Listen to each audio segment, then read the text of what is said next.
Hello बच्चों, ये quick series है आपको लर्न कराने की। क्विक सीरीज का मतलब होता है एक चैप्टर पढ़ लिया आपने, अब आपको रिवाइज करना है।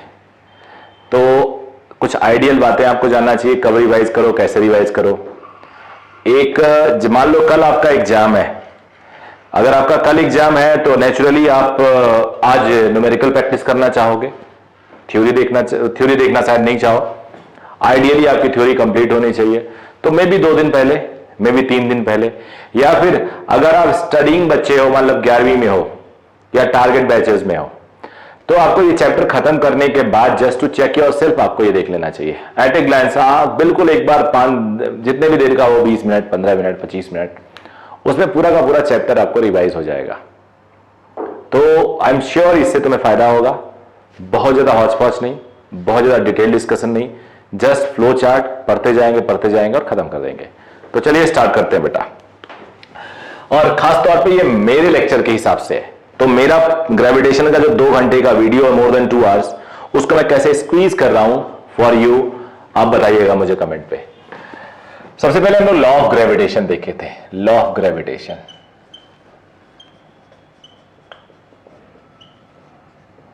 इसके तहत हमने बोला था पूरे यूनिवर्स में जितने भी मासेस होते हैं वो दूसरे मास को अट्रैक्ट करते हैं, चाहे छोटा हो या बड़ा हो। फिर specific case Newton's law of gravitation. बेटा ये न्यूटन्स लॉ ऑफ ग्रेविटेशन था, ये फॉर पॉइंट मासेस था, for point masses. Point masses का मतलब हुआ कि स्फेरिकल मास भी हो सकता है। स्फेरिकल का मतलब हॉलो या सॉलिड, यूनिफॉर्म स्फेयर हो, एक तरफ ज्यादा एक तरफ कम, ऐसा नहीं। और लॉन्ग डिस्टेंट मासेस भी हो सकते हैं, very long distance masses. Very long लिखना ठीक रहेगा, जो शेप और साइज का मैटर ही ना हो। 1 किलोमीटर दूर टेढ़ा मेढ़ा ये डस्टर 1 किलोमीटर दूर, ये दोनों दिखेंगे पॉइंट की तरह, टेढ़े हैं, स्फेयर नहीं है तो भी चलेगा। तो उसके लिए है ये। अब जो फोर्स होता है, तो पॉइंट मासेस में मान लो तुम लोग 2 मासेस हैं, सेंट्रल फोर्स होता है ये, आर डिस्टेंस है, सबको पता है, डायरेक्ट लिख दे रहा हूं। Central force, conservative force,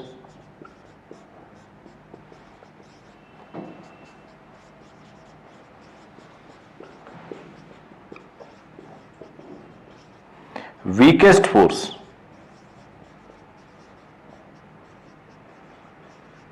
weakest force है, लेकिन हम सबका लाइफ इसी फोर्स से डिपेंडेंट है। वीकेस्ट इसलिए होता है क्योंकि जी की वैल्यू काफी कम होती है, तो बहुत हैवी मासेस के लिए ही वैलिड होता है, अदरवाइज 2 के बीच में ग्रेविटेशनल अट्रैक्शन नेग्लिजिबल लगता है हमें।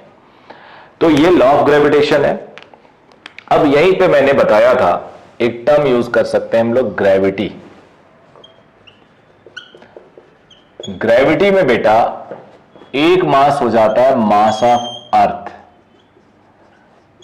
एक मास हो जाता है मास ऑफ अर्थ, और एक कोई भी और मास, यानी वो फोर्स जिससे अर्थ किसी और को अट्रैक्ट करती है अपनी तरफ, वो फोर्स जिससे अर्थ अपनी तरफ अट्रैक्ट करती है। Mass of earth M, radius of earth are.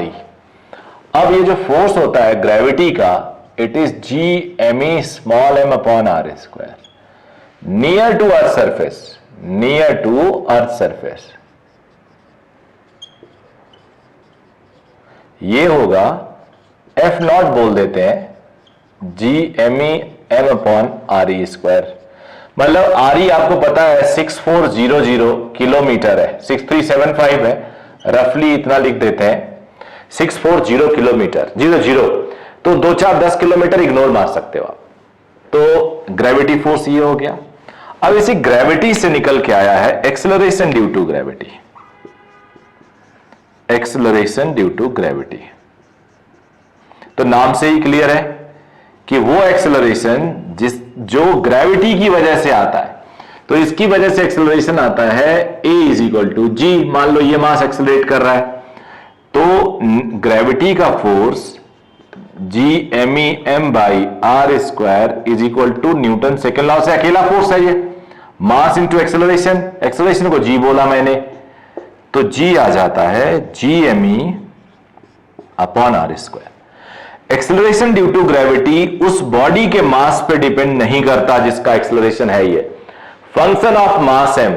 Mathematics में ऐसे लिखते हैं कि एक्सेलरेशन ड्यू टू ग्रेविटी इसके मास पे डिपेंड नहीं करता। यानी एक चूहे को गिराओ आसमान से, एक हाथी को गिराओ, एक डायनासोर लेके आओ, सबका एक्सेलरेशन सेम होगा। हां, आपको अगर कुछ क्वेश्चन पूछ दिया जाए, बॉयंसी भी एक फोर्स होती है, क्योंकि जब वो एटमॉस्फेयर में गिरेगा तो यहां फ्लूइड है, फ्लूइड मतलब which can flow, gases as well as liquids, तो उस गैसेस और लिक्विड से बॉयंसी लगती है। तो जिसका वॉल्यूम ज्यादा, जैसे एलिफेंट, हाथी का वॉल्यूम ज्यादा है तो हाथी पे बॉयंसी ऊपर ज्यादा लगेगी, तो उसका एक्सेलरेशन हो सकता है स्लो डाउन हो जाए। But if we ignore all the forces except gravity, then चूहा और हाथी दोनों का एक्सेलरेशन सेम होगा। अब इस एक्सेलरेशन ड्यू टू ग्रेविटी के वेरिएशंस है, मैं लिख देता हूं नियर टू अर्थ सरफेस,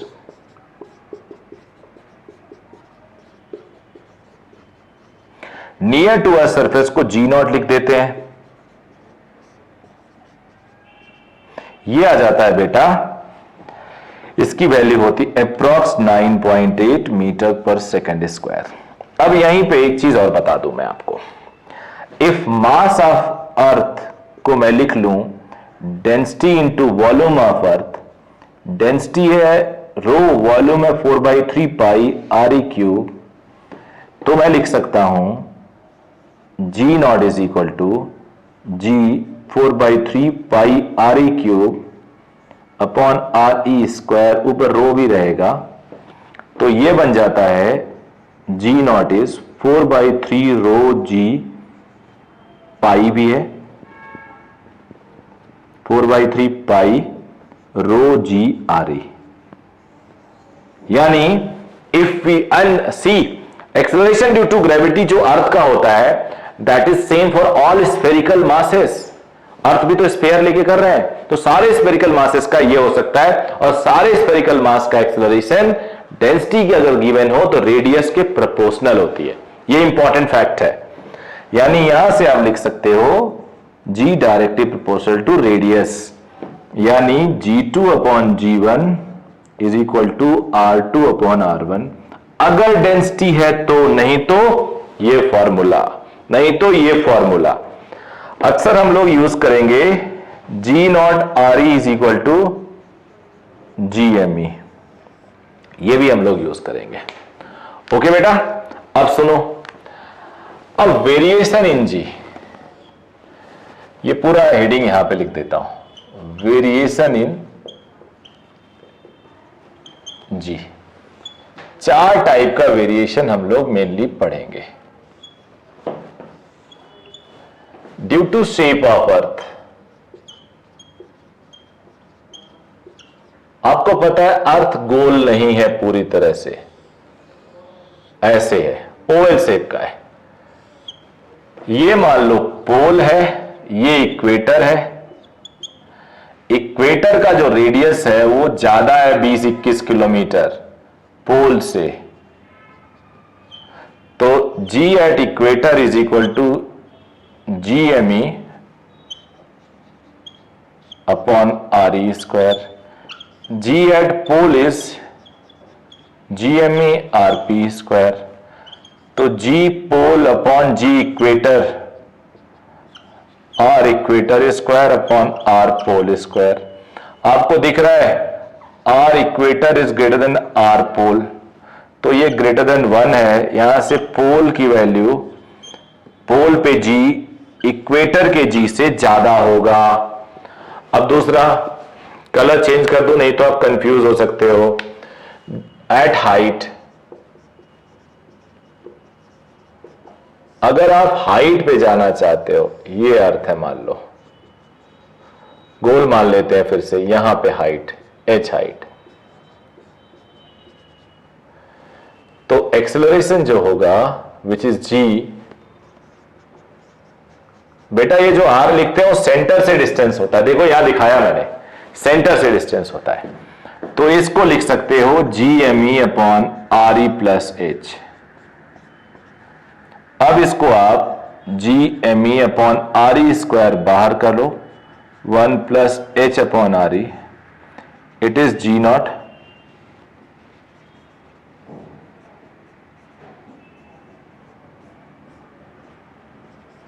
ये हो गया। ये तो इसमें कोई अप्रोक्सीमेशन नहीं है, लेकिन अब एक स्टेप लिखूंगा मैं, वो स्टेप है जी कलर चेंज कर दूं या इसको बॉर्डर पे क्लोज कर दूं, रुक जाओ।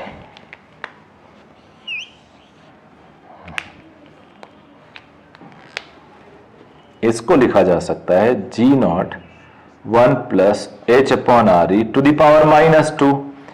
अगर H छोटा है तो बाइनोमियल एक्सपेंशन से G0 पावर अंदर हो जाता है 2H अपॉन RE। तो एक तरह से ये डिक्रीज कर रहा है, एक तरह से G डिक्रीज कर रहा है हाइट के साथ। जैसे जैसे आप ऊपर जाओगे G डिक्रीज करेगा। फिर तीसरा भी डेप्थ, विद डेप्थ, डेप्थ के साथ क्या होगा, मान लो ये अर्थ है और तुमने यहां पे टनल डग कर दिया, एक गड्ढा खोद दिया, एक सुरंग खोद दी। अब जब मास यहां जाएगा नीचे, टनल का डेप्थ मान लो h है, तो इस मास को, इस स्मॉल m को जो अट्रैक्ट करने वाला मास होगा, यानी क्योंकि एक मास दूसरे मास को अट्रैक्ट करता है, तो वो ये वाला होगा, ये वाला मान लो m डैश होगा, तो G होगा GM dash upon RA square. ये सब पढ़ाया हुआ, रिवीजन के लिए दे रहा हूं मैं। और ये m डैश याद करो, ये आता था m dash ME upon RE cube into small r आता था, small r cube. Small r distance बेटा सेंटर से ये डिस्टेंस है, small r is equal to RE minus H। तो GME upon RE cube into small r। अब इसे तुम G0 R अपॉन RE लिख सकते हो, G0 R upon RE। R की वैल्यू क्या होती है, होगी बेटा इस डायग्राम से देखो RE माइनस H, यानी G is equal to G0 RE minus H लिखो, 1 माइनस H अपॉन RE। यहां से भी डिक्रीज हो रहा है, लेकिन यहां डिक्रीज डबल है, 2H अपॉन RE, यहां RH H अपॉन RE है, ये है। फिर एक हेडिंग और है, और मैं कहूंगा आप थोड़ा सा कैमरा हमारा अगर यहां आ जाएगा, तो फोर्थ हेडिंग है ये, और फोर्थ हेडिंग है with rotation of earth, with rotation of earth. Earth अपनी एक्सिस पे रोटेट करता रहता है, उसकी वजह से भी G की वैल्यू कम या ज्यादा होती है। अब आपको ये फैक्ट पता होगा, शायद मैंने बताया था कि अगर अर्थ को 17 गुना अपनी जो रफ्तार उसकी रोटेट करने की उससे घुमा दिया जाए, तो इक्वेटर पे बैठा हुआ बंदा वेटलेसनेस हो जाएगा, हवा में झूलने लगेगा, हवा में उछलने लगेगा। इवन पोल पे बैठा हुआ, पोल एग्जैक्टली पोल पे तो नहीं फर्क पड़ेगा बिकॉज R0 है, कहीं और भी बंदे हल्के हो जाएंगे, काफी हल्के हो जाएंगे। तो ये होता है रोटेशन की वजह से। तो मान लो रोटेशन की वजह से हमें अगर देखना है, ये रोटेशन हो रहा है, यहां पे ये मास ऑफ अर्थ है, ये पोल है, ये इक्वेटर है, ये थीटा है, ये मास इसके चारों तरफ घूम रहा है ऐसे, बिकॉज जब रोटेट करेगा ऐसे घूमेगा, ये R एक्सिस पे घूम रहा है। mg0 सेंटर की तरफ, सेंट्रीफ्यूगल फोर्स बाहर। अब ये जो मास है, इस सेंट्रीफ्यूगल फोर्स के दो component, one is this and one is this. This one is m omega square r cos theta, because ये थीटा है, ये थीटा तो ये थीटा। तो सेंटर की तरफ net force is equal to mg, net force है mg0 minus m omega square r cos theta. Mass mass mass cancel हो गया, g is equal to G0 minus omega square R cos theta. अब बेटा small R और capital R में क्या relation है? ये स्मॉल आर है, ये आर ही है, तो अगर देखा जाए ये थीटा तो ये भी थीटा, तो cos theta is equal to R upon R E, तो R is R E cos theta. तो ये हो जाएगा G naught minus omega square R E cos square theta. अब दो चीजें हैं, पोल पे, इक्वेटर पे। खुद देखो, ये मास, जो ये मास है, इसको पोल पे ले जाओगे तो ये लाइन पोल पे चली जाएगी थीटा 90 डिग्री, कॉस 90 जीरो होता है, तो पोल पे जी नॉट, इक्वेटर पे थीटा 0 डिग्री, ये मास इक्वेटर पे आ गया तो ये लाइन जो ब्लू लाइन है थीटा बना रही है यहां आ जाएगी, कॉस 0 1 होता है, तो इक्वेटर पे जी नॉट माइनस ओमेगा स्क्वायर आ रही। देखो इक्वेटर पे क्लियर असर दिख रहा है रोटेशन का, क्लियर, इसीलिए जब ओमेगा ज्यादा कर दोगे तो जी नॉट जब ओमेगा स्क्वायर आर ई के बराबर होगा तो जी 0 हो जाएगा, वेटलेसनेस फील करेगा। दोनों को रिलेट कर सकते हो, g equator is equal to g pole minus omega square R E. तो एक बार फिर से मैं यहां से स्टार्ट करूंगा, आप लोग को रिवाइज करा दूं। Law of gravitation, universal law of gravitation जो होता है, एक बॉडी दूसरी बॉडी से अट्रैक्ट करती है, ग्रेविटेशन की कहीं भी रखी हो, कैसी भी मास हो, छोटी बड़ी, अर्थ, पॉइंट, नीडल, कॉटन, कुछ भी। न्यूटन लॉ ऑफ ग्रेविटेशन में न्यूटन ने दो पॉइंट मासेस के बीच में फोर्स बताया। पॉइंट मासेस का कंडीशन रखा, या तो पॉइंट मासेस हो या स्फेरिकल हो, sphere can also be assumed as a point at its centre, या डिफरेंट शेप बॉडी हो बट डिफरेंट बहुत दूर हो, इनके बीच में फोर्स निकाला, वो सेंट्रल फोर्स था, कंजर्वेटिव फोर्स था, और उसके बाद वीकेस्ट फोर्स था ये। फिर हमने ग्रेविटी देखा। ग्रेविटी मींस जब दो मासेस में एक अर्थ हो तो उसे हम ग्रेविटी बोलते हैं। ग्रेविटी का मैं एक अर्थ रखा, एक कोई और मास लिया, आर डिस्टेंस पे लिया, near to earth surface because radius is very large, तो 2 4 10 किलोमीटर इग्नोर मार सकते हैं हम, आर ई लिख दिया। रेडियस ऑफ अर्थ आपको पता है कितना है। एक्सेलरेशन ड्यू टू ग्रेविटी, इस फोर्स की वजह से एक्सेलरेट कितना हुआ बॉडी। एक्सेलरेशन के लिए force is equal to m a is equal to g, तो लिख दिया, जी की वैल्यू आ गई। अब जी की वैल्यू को अगर डेंसिटी के टर्म में लिखना, mass is not given, density is given, so g directly proportional to R E, else it is inversely proportional to R square. Acceleration due to gravity जो अर्थ का है वही किसी भी स्फेरिकल मास का हो सकता है। Variation in g due to shape, due at height, with width, या due to width, depth, I am sorry width नहीं डेप्थ, फिर रोटेशन ऑफ अर्थ। तो अर्थ का शेप डिफरेंट है, थोड़ा सा गोल नहीं है परफेक्ट। इक्वेटर पे ज्यादा है तो इक्वेटर पे जी की वैल्यू कम होगी, पोल पे कम है आर तो पोल पे ज्यादा होगी। जैसे जैसे आप हाइट पे जाओगे सरफेस ऑफ अर्थ के, जैसे जैसे आप हाइट जाओगे सरफेस से ऊपर तो जी की वैल्यू कम होगी। अर्थ को खोद दो, जमीन को खोद दो, कुआं खोद दो, टनल बना दो, नीचे जाओगे तो भी जी की वैल्यू कम होगी। लेकिन ये थोड़ी हाइट के लिए -2h अपॉन, थोड़ी हाइट मतलब थोड़ा अप्रोक्सीमेशन लेते हैं, तो अगर मान लो 5 किलोमीटर ऊपर जाओ तो 2 × 5 किलोमीटर अपॉन आर ई से कम होगा, और डेप्थ में 5 अपॉन आर ई, यानी सेम हाइट जाने पे कम हाइट जाना, बिकॉज ये अप्रोक्सीमेशन वाला है। जो ड्रॉप जी में होता है उतना ही अंदर जाने पे जो ड्रॉप जी में होता है, उन दोनों में डिफरेंस ये, हाइट वाले में डबल ड्रॉप होता है। फिर अर्थ अपनी एक्सिस पे जब रोटेट करता रहता है तो रोटेशन का सबसे ज्यादा असर इक्वेटर पे होता है, क्योंकि रोटेशन की वजह से असर होता है ओमेगा स्क्वायर आर का। अब आर होता है उस एक्सियल लाइन से परपेंडिकुलर डिस्टेंस, तो जो पोल पे बैठा हुआ उसका 0 रेडियस होगा घूमने का, वो तो ऐसे ऐसे अपनी जगह पे घूमेगा जैसे मैंने घूमा, बट इक्वेटर वाला पूरे अर्थ का चक्कर लगाएगा तो सबसे ज्यादा असर होगा। तो इक्वेटर पे घूमने की वजह से जी की वैल्यू काफी कम होती है। स्क्रीनशॉट ले लीजिए या कॉपी कर लीजिएगा, मैं दूसरे स्क्रीन पे आऊंगा। अब बेटा gravitational field, gravitational field, gravitational field बिल्कुल इलेक्ट्रोस्टैटिक फील्ड जैसा होगा, बट अर्थ के लिए यही चीज एक्सेलरेशन ड्यू टू ग्रेविटी होती है।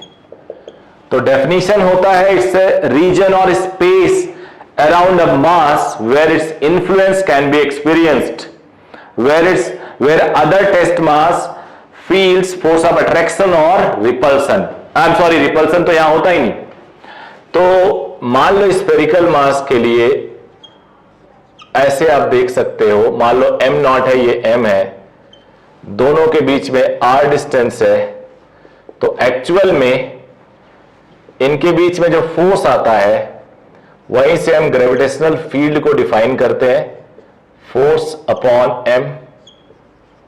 एक्चुअल डेफिनेशन तो होता है इसका limit m not tending to 0 f upon m। इसका मतलब हुआ कि बहुत छोटे मास के लिए लेते हैं, क्योंकि खुद ये मास इतना बड़ा ना हो कि इसका ग्रेविटेशन इससे ज्यादा हो। तो ये जो हम लोग पढ़ते हैं ये basically acceleration due to gravity चीज ही है। अब मान लो दो तीन चीजों के लिए, एक स्फीयर के लिए सॉलिड स्फीयर, फिर एक हॉलो स्फीयर,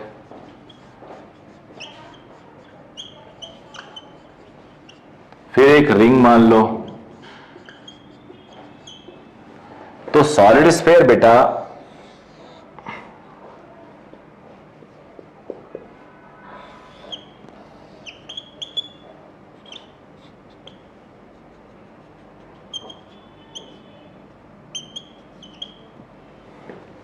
हॉलो स्फीयर का मतलब हुआ थोड़ा बड़ा बन गया,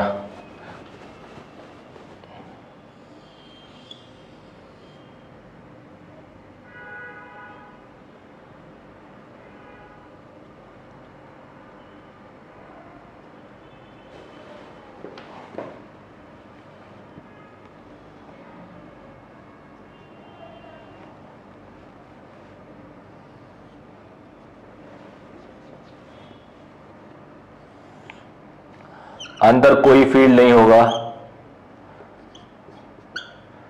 E0 इनसाइड। अभी ड्रॉ करते हैं। फिर रिंग मान लो,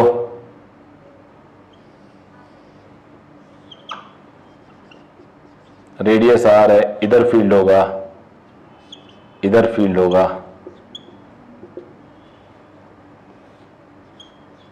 E वर्सेस R,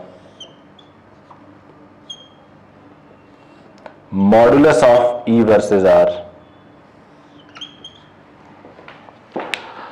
हॉलो के अंदर फील्ड होता है डायरेक्टली प्रोपोर्शनल पे और बाहर इनवर्स स्क्वायर, सरफेस पे E नॉट।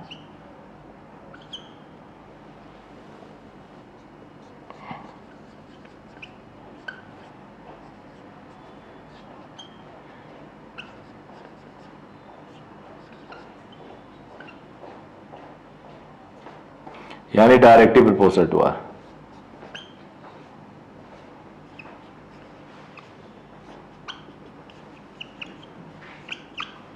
अंदर 0, बाहर इनवर्सली प्रोपोर्शनल टू। यहां पे सॉल्व करना आ जाता है, मान लो ये R है, ऐसा कुछ, इधर नेगेटिव लेते हैं, इस डायरेक्शन को पॉजिटिव लेते हैं,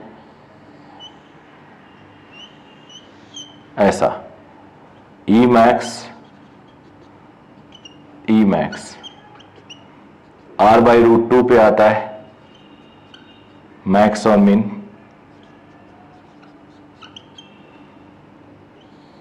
मॉडुलस कर लो तो स्मॉल r लिया, x नहीं लिखा हमने।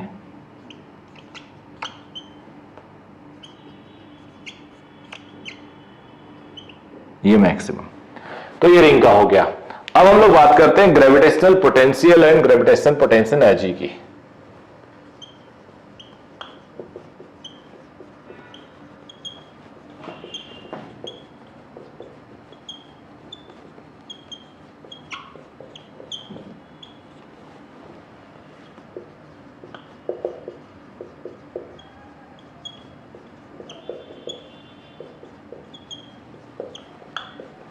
तो दोनों आसपास ही होते हैं, इसलिए दोनों को एक साथ ले लिया।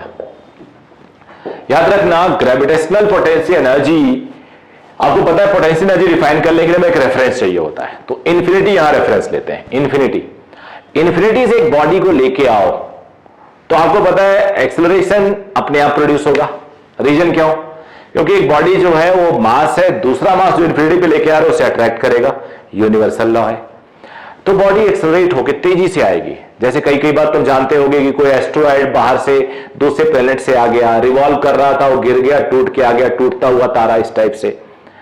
कई कई बार कोई एस्ट्रॉयड आके गिर जाता है धरती पे, हम लोग न्यूज़पेपर में आता है कि काला पत्थर गिरा आसमान से, बड़ा बेशकीमती पत्थर, इस टाइप से। तो अपने आप वो अट्रैक्ट होके आएगा। अब जो पोटेंशियल एनर्जी होती है वो वर्क डन होती है उसको स्लो स्लो लाने में, यानी कोई उसको रोकेगा तब तो रुकेगा।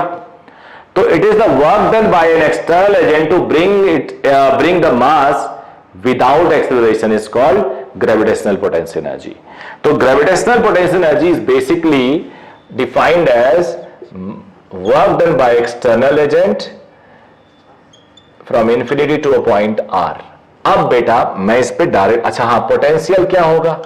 पोटेंशियल होगा potential energy per unit mass, मान लो। अब मैं एक जनरल सा इक्वेशन बताता हूं। इंफिनिटी हमेशा रेफरेंस होता है, रेफरेंस पॉइंट। तो potential at infinity is always zero, रट लो इसको। अब दो मासेस का पोटेंशियल अगर देखना, पोटेंशियल एनर्जी, तो माइनस, और पोटेंशियल देखना हो ये जूल पर केजी। अब पोटेंशियल एनर्जी और पोटेंशियल पे इस स्क्रीन के बाद मैं आपको लिखवाता हूं, स्क्रीन क्लीन करके। दो मास का लिखा था, 3 मासेस अगर हो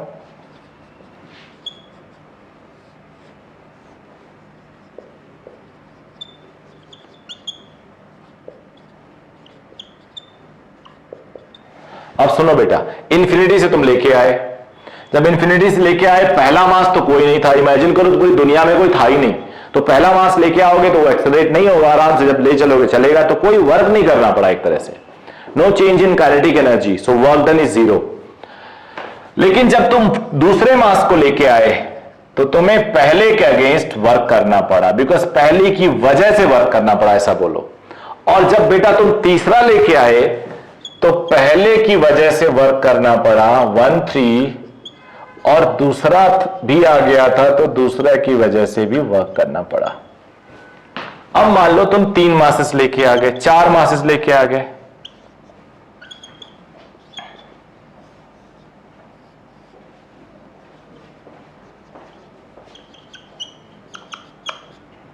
तो बेटा ये तो वर्क रहा ही, -2 का 1 के साथ, 3 का 1 के साथ, 2 का 3 का 2 के साथ, फिर 4 लेके आए तो 4 का 1 के साथ, 4 का 2 के साथ, 4 का 3 के साथ। मैंने जानबूझ के ऐसा लिखा जिससे तुम्हें थोड़ा पैटर्न डेवलप पता चले। अब मैं 5 लेके आऊंगा, एक यहां, एक यहां, एक यहां, एक और आ जाएगा, 4 बढ़ जाएंगे। इसे मैं एक पेयर बोलूं इसे, तो यहां 1 पेयर, यहां 3 पेयर, और यहां पे 6 पेयर। कोई पैटर्न नहीं ऐसा दिख रहा होगा, लेकिन एक पैटर्न है, n इंटू n-1/2 पेयर बनता है। देखो ना, जब 2 मासेस हैं तो 2 में से एक माइनस करोगे, 1/2, 1 पैटर्न। 3 मासेस हैं तो 3 में से एक माइनस करो, 2/2, 3 पैटर्न आ गया, 1 2 3। 4 मासेस हैं तो 4 -1, 3/2, 6। ये देखो 3 3 6। 5 मासेस हैं तो 5 × 4, एक कम करो, 20/2, 10 पैटर्न बनेगा। तो ये पोटेंशियल एनर्जी का हो गया। अब अर्थ यानी स्फेरिकल बॉडी के पोटेंशियल की बड़ी यूज होती है। तो स्फेरिकल बॉडी का, मान लो ये अर्थ है या स्फेयर है, बाहर तो ये outside potential energy for any mass it is minus GMEM/R। मान लो ये ME है, बट इनसाइड मान लो यहां पे तुम्हें पोटेंशियल निकालना है, ये R है, आउटसाइड था, इनसाइड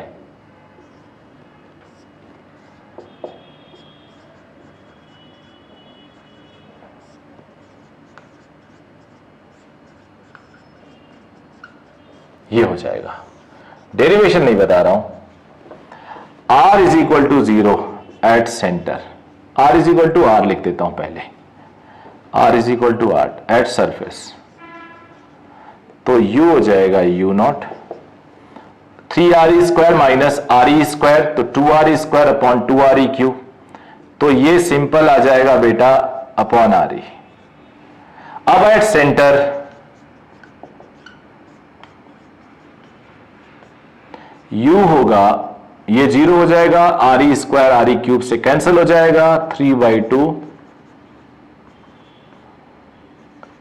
अब जरा कंपेयर करो तो 3/2 U0 है, यानी U0 से 1.5 टाइम्स ज्यादा है। इसका ग्राफ कैसे बनता है? सेंटर को रिप्रेजेंट करते हैं,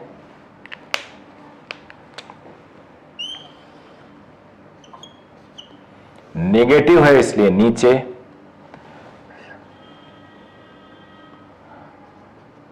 सरफेस, बाहर हाइपरबोलिक, अंदर पैराबोलिक, सरफेस पे U0,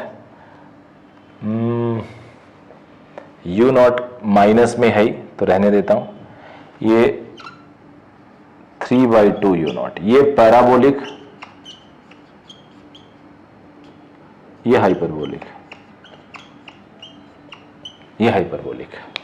तो इसका भी बहुत यूज होता है न्यूमेरिकल सॉल्व करने में, इसको भी हम लोग काफी यूज करते हैं न्यूमेरिकल सॉल्व करने में। अब देख लेते हैं जरा सैटेलाइट का मोशन कैसा होता है। सैटेलाइट का मोशन प्लेनेट के अराउंड होता है, प्लेनेट का मोशन सन के अराउंड होता है। हैवी मास के अराउंड, छोटे मास का जब भी मोशन हो तो उसे आप एकदम ऐसे ही ट्रीट कर लेना, हर जगह सेम आंसर आता है। बाउंड सिस्टम होगा, बधा हुआ सिस्टम होगा, सिस्टम को छोड़ के वो ऑर्बिटिंग वाला जो मास है वो जाता नहीं है, तो यही सब देखना है बेसिकली। तो सैटेलाइट मान लो ये प्लेनेट है, और प्लेनेट हम लोग क्यों ना अपना भारत, अपना विश्व ले लें, अपना वर्ल्ड ले लें, अर्थ ले लें, कोई और मास भी ले सकते हो।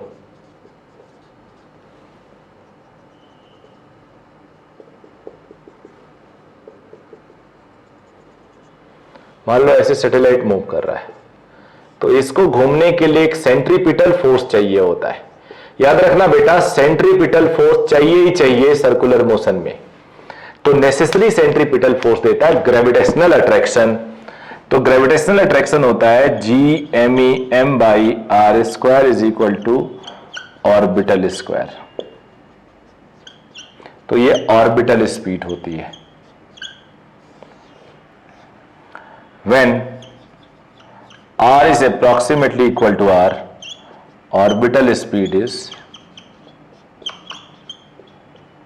approx, इसको ऐसे भी लिख दो, देखो GME को क्या लिखे थे हम लोग, याद करो, G0 RE², तो G0 RE² अपॉन RE, तो G0 RE हो गया, और ये 8 किलोमीटर पर सेकेंड के आसपास होता है। Time period of revolution 2πr upon v, 2πr v है रूट GME/R, अप्रोक्सीमेटली 2πr³ यहां से T² directly proportional to R³, very near to earth surface.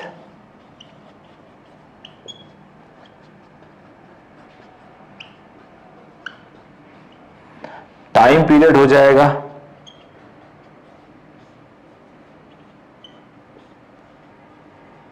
GME की वैल्यू ये ला के रख दो,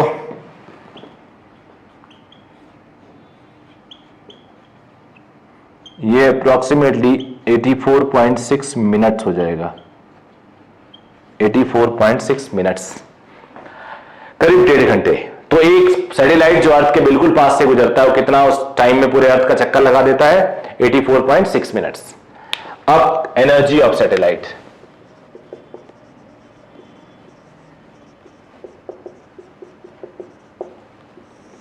सबसे पहले काइनेटिक एनर्जी।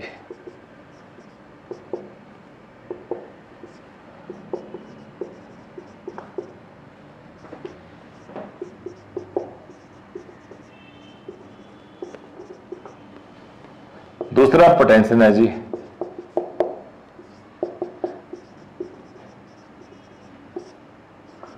कंपेयर करो, इसको ट्वाइस इधर ले जाओ तो GMEM बाई आर आ जाएगा, माइनस लगा दो पोटेंशियल बन जाता है। Mechanical energy,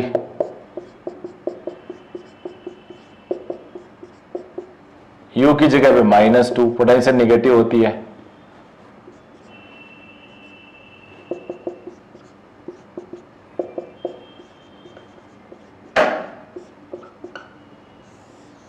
negative mechanical energy मतलब सिस्टम इज बाउंड, और इसका ग्राफ, बाउंड का मतलब छोड़ के जा नहीं सकता।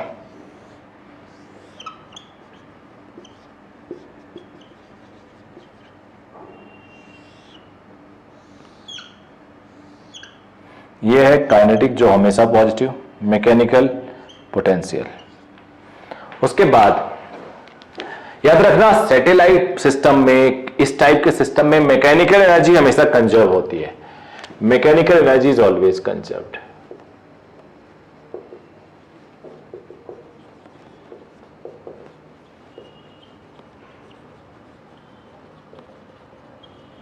Mechanical energy is always conserved, हमेशा यही होगा। अब एक क्वेश्चन सॉल्व करते हैं। एक क्वेश्चन का एक छोटी सी हेडिंग देख लेते हैं, एस्केप वेलोसिटी, एस्केप स्पीड या वेलोसिटी। वैसे स्पीड होता है ये, क्योंकि डायरेक्शन ऑक्शन नहीं होता है, इसमें कोई फर्क नहीं पड़ता। ये वो मिनिमम स्पीड है जिससे तुम किसी को फेंको दोबारा वापस ना आए, नहीं मर नहीं जाए, कोई भी डेड ऑब्जेक्ट को भी फेंको दोबारा वापस ना आए। मतलब हमारे ग्रेविटेशन को छोड़ दे, हमारे ग्रेविटेशन और हमारे बगल वाले पड़ोस वाला जो सैटेलाइट है, प्लेनेट है, उसका एक ग्रेविटेशन का एक नल पॉइंट आता है, न्यूट्रल पॉइंट जिसे कहते हैं, जहां पे टक्कर बराबर, ये उसका एरिया इसका एरिया, तो वहां तक पहुंचा दो। तो जितनी स्पीड आपको देनी पड़े वहां तक पहुंचाने के लिए, नल पॉइंट या न्यूट्रल पॉइंट तक पहुंचाने के लिए, that speed is called escape velocity. कम से कम स्पीड, कई बच्चे बोलते हैं स्पीड रिक्वायर्ड, नो, गलत है। कम से कम speed, minimum speed through which a ball is projected so that it cannot come back, it leave the given gravitational। तो बेटा अर्थ हमारे लिए है तो हम अर्थ की बात करेंगे।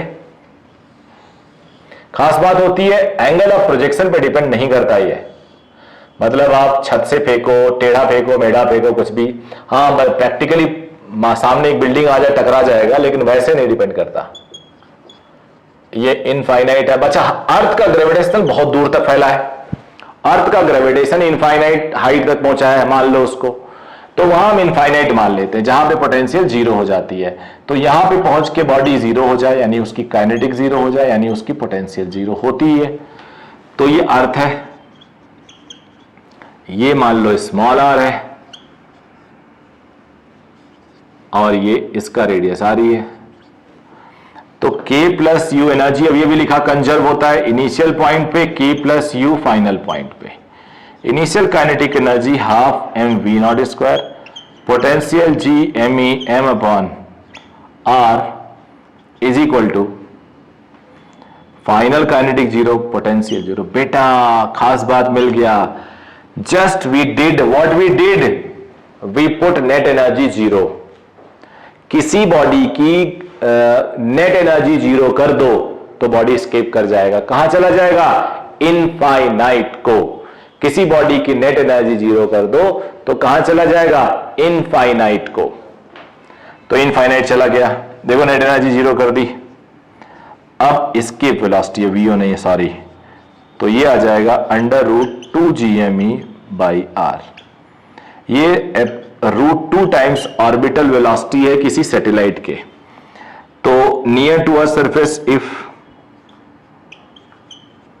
तो इसके वेलोसिटी अप्रोक्सीमेट 2gme/re, इसको 2g0/re, g0 r² को ये लिख सकते हैं, और ये सॉल्व करो तो अप्रॉक्स 11.2 किलोमीटर पर सेकेंड। इतनी स्पीड किसी को तुम दे पाओ तो दे दो, वापस तुम्हारे जिंदगी में वो इंटरफियर नहीं करेगा, निकल लेगा। तो कॉपी करिए, इस पे और एक दो चीजें बतानी है मुझे। अब कुछ केसेस देखेंगे बेटा, एक छोटी शेडिंग कर ले, फिर केस देखते हैं। इंटरस्टेलर स्पीड, इंटरस्टेलर स्पीड होती है, अब इसका डिराइव नहीं करूंगा क्योंकि ये रिवीजन है। डेरिवेशन देखने के लिए आप हमारा जो मेन 2 घंटे का वीडियो उसको देख लीजिए। V is equal to KVE, K is greater than 1, यानी V greater than escape velocity. अगर आप फेंकोगे तो इन्फिनिटी पे जाके कुछ ना कुछ तो स्पीड डेवलप होगी, वो इंटरस्टेलर स्पीड होती है। वो होती है एस्केप वेलोसिटी √k² - 1। एक केस और ले लिया,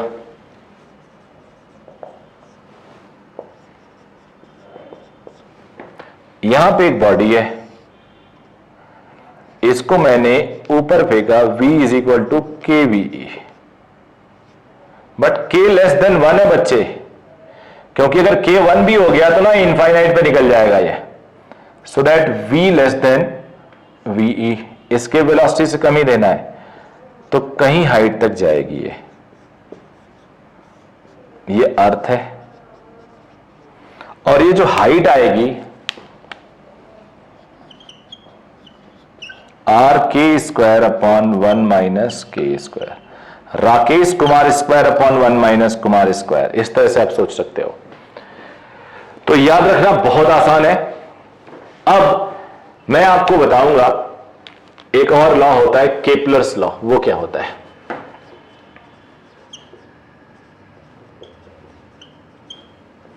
केपलर्स लॉ बेटा 3 टाइप्स के होते हैं, 3 मेनली होते हैं।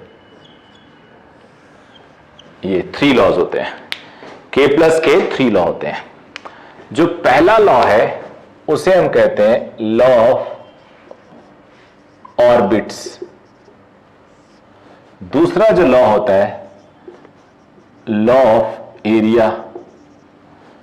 तीसरा जो लॉ होता है law of time period. Law of time period. जो लॉ ऑफ ऑर्बिट होता है, इसका सिंपल सा मतलब है कि हर planet revolves around the sun in an elliptical orbit and sun is situated at one of its focus. Ellipse में 2 focus होते हैं, एक इधर एक इधर। Every planet revolves around the sun in an elliptical orbit and sun is situated at one of its focus। याद रखिएगा, सन के पास वाले पॉइंट को पास पेरिजी, दूर वाले पॉइंट को अपोजिट एंड पे यानी अपोजी, पेरिजी एंड अपोजी लिखते हैं। ये होता है सेमी मेजर एक्सिस ए, इधर सेमी मेजर एक्सिस ए, दोनों को मिला लो तो मेजर एक्सिस। ये minor axis, semi minor axis. यहां पे ये डिस्टेंस हम लोग सी बोलते हैं। एक टर्म डिफाइन होता इसेंट्रिसिटी, ये थोड़ा मैथमेटिकल है, इट इज C/A। बस तुम इतना याद रखो, लेस देन 1 होता है। अब लॉ ऑफ एरिया क्या कहता है? इंटरेस्टिंग है। लॉ ऑफ एरिया से हमें कंजर्वेशन ऑफ एंगुलर मोमेंटम मिलता है। कंजर्वेशन ऑफ एंगुलर मोमेंटम मिलता है। इससे हमें एरियल वेलोसिटी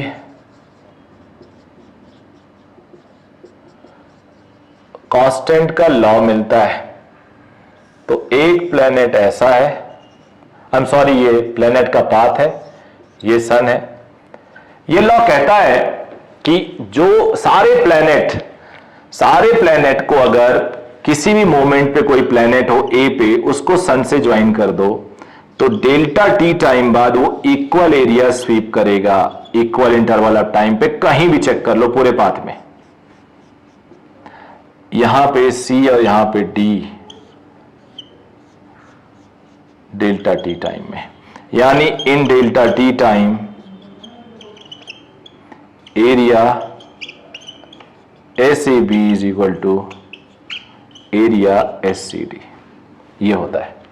इसमें सॉल्व करने पे डेल्टा A जो एरिया मान लो यहां V स्पीड है, इसे हम थोड़ी देर के 90 डिग्री मान लेंगे, ये R है, तो half base into height, base R हो गया, हाइट V डेल्टा टी, ये डिस्टेंस है ना, डिस्टेंस वेलोसिटी इंटू टाइम होता है, तो ये distance V delta t, triangle मान लो आप, तो delta A upon delta t is equal to half VR is constant. VR में मास मल्टीप्लाई मास डिवाइड, तो mVR अपॉन 2m, इसे एंगुलर मोमेंटम लिख सकते हैं कांस्टेंट। ओवरऑल आप एंगुलर मोमेंटम कांस्टेंट लिख सकते हो, VR कांस्टेंट लिख सकते हो, V inversely proportional to R लिख सकते हो। इसका मतलब जब R कम होगा V बढ़ जाएगा, तो प्लेनेट जब सन के पास जाता है तेजी से भागने लगता है। आप ऐसे याद करो, सन के पास आएगा डर जाएगा कहीं आग ना लग जाए उसके शरीर में, तो भागता है तेजी से, दूर जाता है रिलैक्स है, धीरे धीरे चलता है, कहता है यार बाद में जाऊंगा उसके पास। लॉ ऑफ टाइम पीरियड जो है, ये law of time period basically time period of revolution of planet around the sun is depending on semi-major axis like this. So you may write T directly proportional to A to the power 3 by 2. So T2 upon T1 is A2 upon A1 to the power 3 by 2. And for circular orbit, which is not there, circular orbit T directly proportional to R cube, ये आपने satellite में देखा था जो हमने बताया था। तो ये हो गया कंजर्वेशन ऑफ एंगुलर मोमेंटम का पार्ट। एक चीज और बता दूं मैं इसी में, यहां पे जो पास है VP स्पीड है, यहां दूर है मान लो अपोजी AP, तो ये बेटा C था, ये C माइनस A, ये दूरी C प्लस A, तो एंगुलर मोमेंटम P पे is equal to angular momentum A पे mVP, और P पे distance A minus C, mVA distance A plus C, तो आप VP upon VA, A plus C upon A minus C, A common ले लो 1 plus C by A common ले लो 1 minus C upon A, ये E हो गया, तो 1 plus E upon 1 minus E ऐसा लिख सकते हो। यहां से कंक्लूड कर सकते हो पास स्पीड ज्यादा होगी दूर से। तो बाय दिस वे ये मैंने आपको रिवाइज कराया, बट बेटा ये अगर रिवाइज करना है आपको, ये आपको रिवाइज करना है तो एक बार आपका पढ़ा हुआ होना चाहिए, नहीं तो कुछ चीजें बाउंस हो जाएंगी। It is for quick revision just before the exam and just for going before interview, तो ये आपके हेल्प करेगा। तो आई होप ये आपका एक समरी सक्सेसफुल हुआ होगा मैं, और अगर आपको पसंद लगे तो जरूर सब्सक्राइब करिएगा, इसको फॉरवर्ड भी करिएगा, और अपने बच्चे जो उनको मैं पढ़ाता हूं उनके लिए तो ये बहुत जरूरी है और शायद कंपलसरी भी है। Thank you.